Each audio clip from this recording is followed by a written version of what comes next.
Stage 1 phalloplasty can feel like a full-time job, between propping the phallus with a phallus cloud, dangling instructions, and trying to keep the urethra open for stage 2. The logistics alone can feel like a storm. I'm Brett, and today I'm going to give you the navigator's blueprint on the first 6 weeks of phallus care, so you can stop guessing and start healing. So a little disclaimer before we get started, I am just a peer navigator, I'm not a doctor. Every surgeon has a slightly different protocol for both propping and wound care.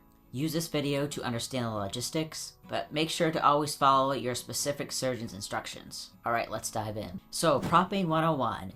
So the phallus will need to be propped for the first 4 weeks, 24/7. You will use a pair of mesh underwear and some Kerlex gauze accordion style, and you will put that in the mesh underwear, and the phallus will lay on top of that. You will cut a hole in the front of the mesh underwear for the phallus to poke through, and then actually a little pro tip is to cut a hole in the back so you can use the bathroom, so that way you don't have to undress everything and then re-prop. You can just go to the bathroom and not mess up your propping. So what this is helping the blood flow to the phallus, and it's also helping to reduce wound separation. A little tip while walking, so you don't have to hold the phallus, is put a rolled up Kerlex gauze underneath all the fluffed gauze, and that should help keep the phallus elevated while you walk.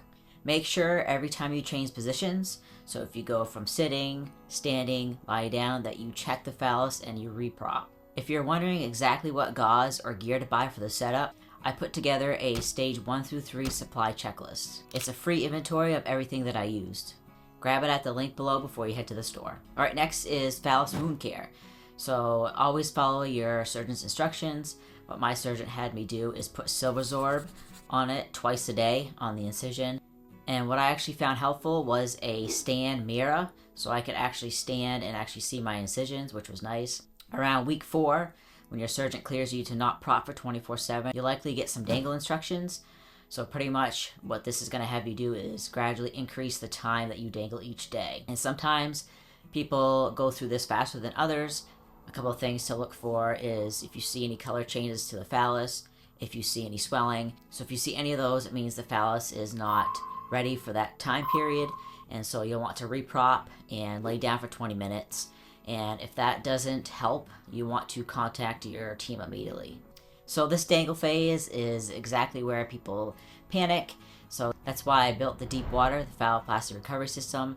It's a full walkthrough of all these milestones, so you know what's normal and you know what's a storm warning before it happens. If you want to be a part of the crew and get early access, jump on the waitlist. It's in the description below. So next is catheter passing.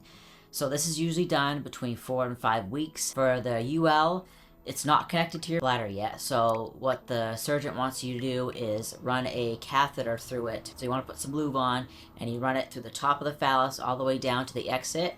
And usually what I did is I sat on the toilet to do this, and what this is doing is it's keeping the urethra open until stage 2. It will definitely feel very weird the first couple times that you do it, but it will quickly become part of your weekly routine. And make sure that you just take a deep breath and always follow your surgeon's specific instructions. So to wrap things up, remember to check your phallus every time that you change positions. And I know it's a lot to manage, but you're protecting the delicate phallus while it heals. It's very important. Stay steady, and I'll see you in the next one.